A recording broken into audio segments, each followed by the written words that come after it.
Welcome back, my friends, to an episode of Can You Force It?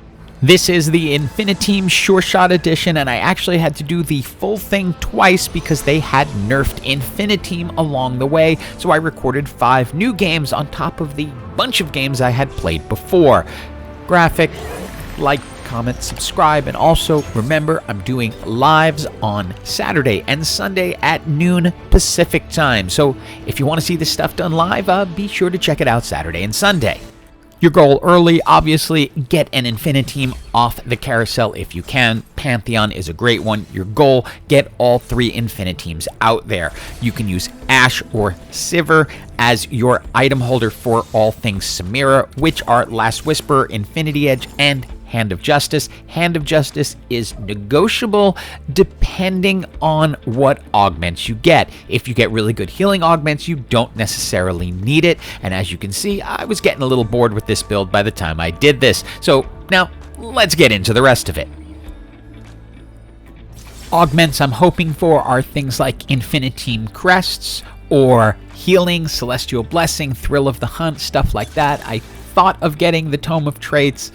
At this point, I had nothing, and I just grabbed 3's Company, likely for the money, because the only 3 cost that'll really do me any good is going to be Shen, and I didn't get a Shen. So your goal, just make the best team possible, with your eye on getting 2 your 5 InfiniTeams and 4 Sureshots. Use Lucian as a holder for your Twisted Fate items, which are Rage Blade, Static Shiv, and then Hextech Gunblade or Rabadon's Death Cap. Obviously, we are not going to show every moment of any game. We're just going to show you some key points. So take your strongest InfiniTeam and put them on the portal. In this case, it's backline. A 2-star Sivir is stronger than a 2-star Lucian, so Sivir goes on the portal. If it had been in the front line, obviously at this point it would have been Pantheon. Hero augments can be really sticky in this, especially if you get 3 cost 1. If you get 2, don't take time and a half, look for mana tempering, because that will increase your attack damage, which will work right along with what Sureshot does. While you're really hoping for healing augments, the world just doesn't always comply, so go with what you can. Portable Forge is always a good choice because you can get some really good items for it. Try to fill it around where your team is weak. The Collector if your backline isn't strong, or something like Eternal Winter if you'd rather shore up the front line. We had a 3-star Sivir, so we didn't really need as much power in the backline. Then adding in a Samira with a Last Whisper gave us enough damage, which makes Eternal Winter likely a better choice under this circumstance. In general, I try to hold a second 2-star Ashe on the bench, so when I sell her for Samira, I have another one to put in, because the key is getting the Sureshots up. Since they have breaks at 2, 3, 4, and 5, 5 you only get if you get a symbol, it's best to keep an extra Ashe so you make sure you can go to 3 and then 4 once you can get the Ezreal. When it comes time to finish the build out, I like to bring in a Fiddlesticks to protect whoever I feel my carry is going to be. In this case, I have Ezreal on the portal, so I've got 2-star Ezreals on the board, which makes this a fairly easy first game, first victory. So 1 game in and first place. So yeah, they may have nerfed it, but I was not feeling it in that first game. Game number 2, I was lucky enough to get a Shen out of the first round. Nothing great here. Roll, I'm looking for healing augments, Thrill of the Hunt. Simple, I'm going to take it. And if you get a chance to start with all 3 InfiniTeam, by all means do it. You are likely going to have a very strong start. Now, despite starting off promising, this game was being really stingy with the Sureshots, so when I get a chance for golden ticket, I just go ahead and take it in the hopes that I can find a Sivir that can go into this game and actually start enhancing Ashe, because that is going to be key to this build actually working, is the ramping attack power that you get with Sureshot.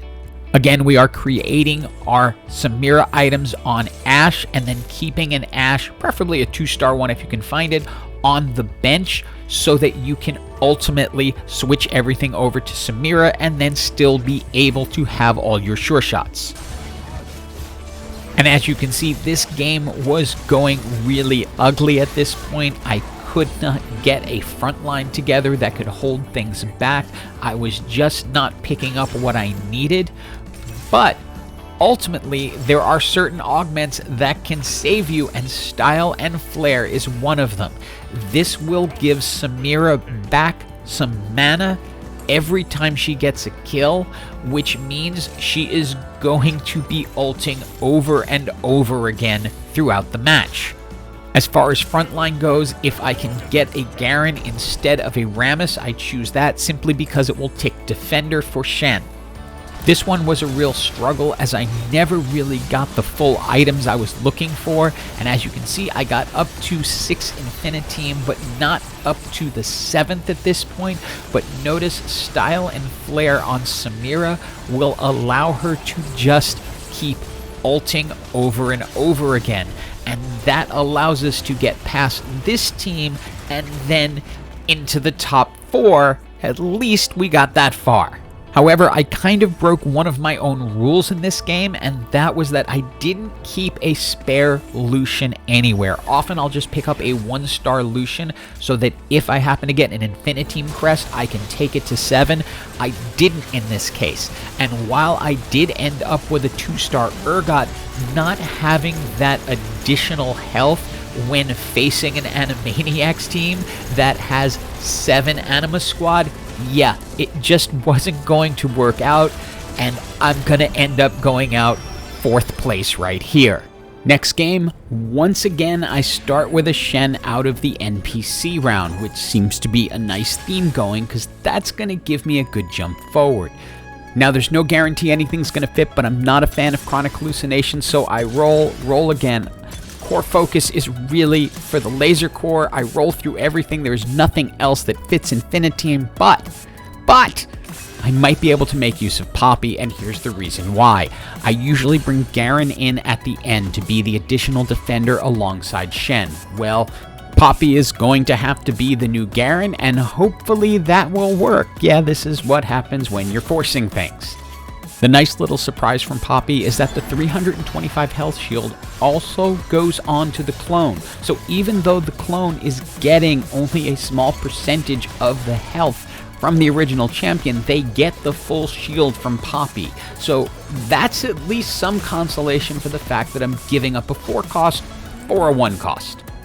Luckily, I'm off to my usual fast start with InfiniTeam, and then it's really hard to pass up the Earth grab bag because there's a really good chance you're going to be able to make an InfiniTeam emblem with the spatula and the sword. And so Poppy now becomes the InfiniTeam member that I would normally turn Garen into.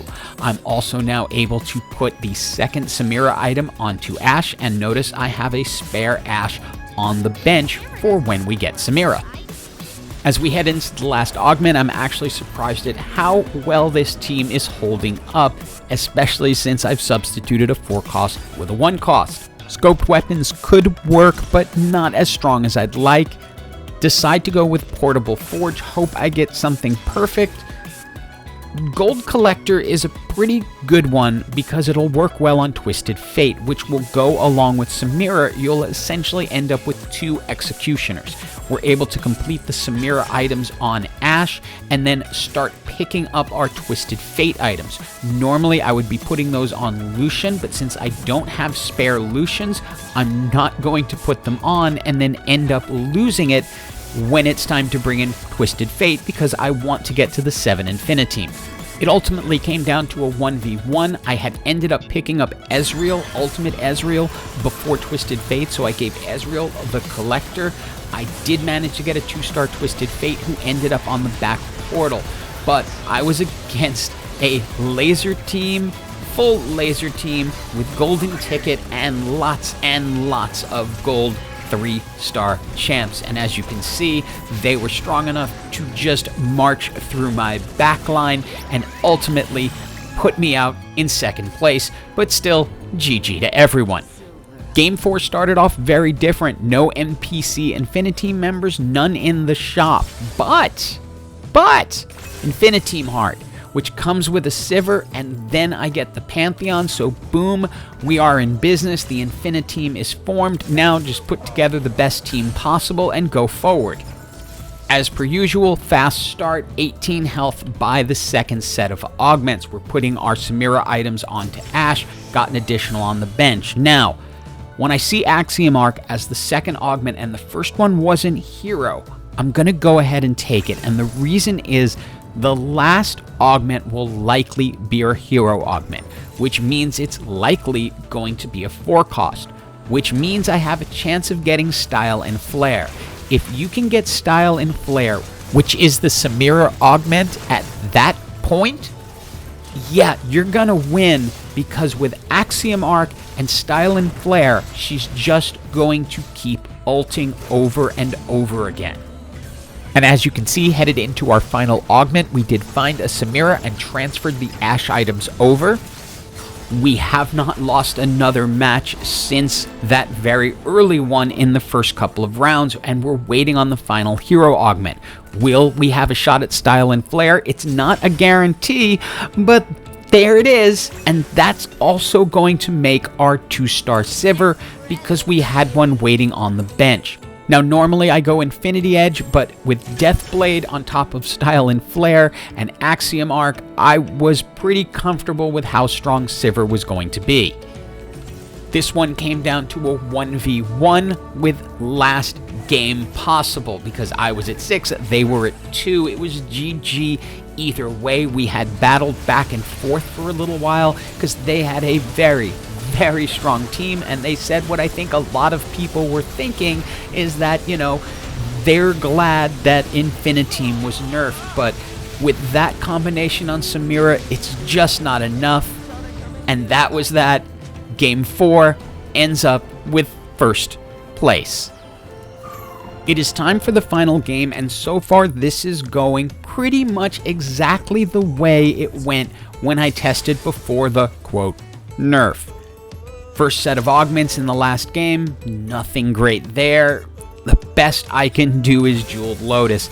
Nothing else is going to even remotely fit forcing Sureshots and InfiniTeam. And Jeweled Lotus doesn't even really fit that well, because this is mostly an AD damage team, so Jeweled Lotus isn't what you're looking for. And again, we have another strong start coming into Augment 2, only 1 loss. So far, there's only been 1 game that had a weak start, and that was because we kept meeting other InfiniTeams. Same, level 2 augments, hero augment, look for mana tempering. It's going to play into the Sureshot build because they're both going to increase your attack damage, so your champions are going to get exceptionally strong towards the end of the game when you have 4 Sureshots, or 5 if you happen to get an emblem. The one thing missing for us as we're coming into the final augment is nowhere throughout the game did we really get a chance to get Samira items. We were able to get a spatula so we can create an InfiniTeam emblem, but those 3 items are pretty crucial. Also crucial is some type of healing, and this is not it, and we have no rolls. So at this point, I was debating with Cybernetic Shell, but chose the implants because it's going to increase attack damage. I then get the chance to 2-star the Garen. I'm going to go ahead and turn him into an InfiniTeam member, stick him on the portal so he duplicates. For items, I'm just going to, at this point, stick with Twisted Fate and hoping he can carry, because I do not have Samira items or a real way to make them. So I'm hoping my front line is just tanky enough to hold everything up for Twisted Fate to do the damage and finish it all off. Also keep in mind, this team is gaining additional attack damage in a lot of different ways. Whenever they cast, they're gaining attack damage. They're getting attack damage from additional items. So Garen, whose ult is off his attack damage, is going to be very strong. And through a lot of luck and anvils, I was able to get all the Samira items, but this ends up InfiniTeam versus InfiniTeam. They're doing InfiniTeam Quick Draw, I'm doing InfiniTeam Sureshots. So which InfiniTeam will end up winning? I'll tell you right now, they have the advantage because they have a tactician's crown, so they have an additional player, and their misfortune is really, really well itemized. I'm also kind of forced into this corner simply because I want to be behind my front line, which is all over to the left. So I moved Samira to the right in the hopes that she could hold out, but with what they have going on and the additional players, it gets close, but GG, second place for the final game. And now let's go to the scoreboard before I tell you a little bit more. So this is InfiniTeam Sureshots, and we started off the first game really strong with first place. Then we fell down to fourth place in kind of a weird game, but then rebounded back to second place, then found our way again to first place, and the final game, which was InfiniTeam versus InfiniTeam, came in at second place. We take all those numbers, add 1 plus 4 plus 2 plus 1 plus 2, divide that by 5, which brings us our force score of 2.0. Now here's the thing, when I did this pre-quote nerf unquote, I actually ended up playing 8 games for a reason, and I want to show you the endings of those. Game 1 ended up against a really strong duelist team with a perfectly itemized Twisted Fate who was able to control the board. I didn't have my full Samira items nor enough healing to really hold up. She tried her best, but nope, we ended up going out game 1, third place. Game 2, again, I was a little short on healing, and I also got the augment I probably like the least, which is the Shen augment, but was still able to get into a 1v1 at the end against an incredibly strong team who was able to overwhelm us, but again, second place. Game 3 was a struggle. I was sure this one was going to be outside of top 4. I didn't have a 2-star Samira. I did have 5 Sureshots, but no real power behind it, no champions who were going to hold up. But this team is just really strong and able to do enough damage so that you finish with enough people on the board that even when you're knocked out, people end up lower than you, fourth place. Game 4, I was never able to find an ultimate Ezreal, so I was not able to get the 4th Sureshot. But what I was able to get, remember I talked to you about style and flair and how powerful it is? Yeah, that powerful, even without the final Ezreal and the final Sureshot. Yeah, first place. So I was now headed into my 5th match without falling out of top 4, and as you can see, yeah, it wasn't going to change.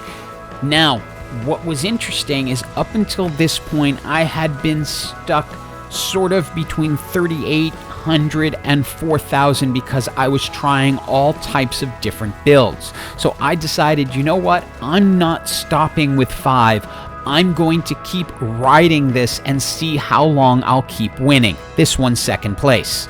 Game 6, I'm unable to get a critical healing augment, and they really are important in this because you need it to stay alive because your front line is squishy, but your back line's still strong enough to hold in for another second place. Game 7, and remember, this is before the hacker nerf. I run into a hacker Draven team, which is able to just, well, decimate the back line, and it's not like the front line is going to carry you. I also got stuck with that Shen augment, and while I thought I had a chance right here because we got Draven so low, and look at Samira give it her absolute best, but not quite enough where he gets off the execute. This one still fourth place. And finally, game number 8, and there's a reason this was the final game. We got pretty much everything we needed. I even got a duelist emblem to put on Ezreal so he could cast faster, and that was a victory. And if you do the math on these 8 games, it comes out to a force score of 2.375. So I think the nerf pretty much didn't change much for Hyper Roll. The reason I ended up stopping at 8 games was this: I just wanted to ride the build into Hyper. Use this build while you can. It really works even when it's contested. Hope you enjoyed this video. Use it to get up to Hyper, and as always, have an absolutely awesome day.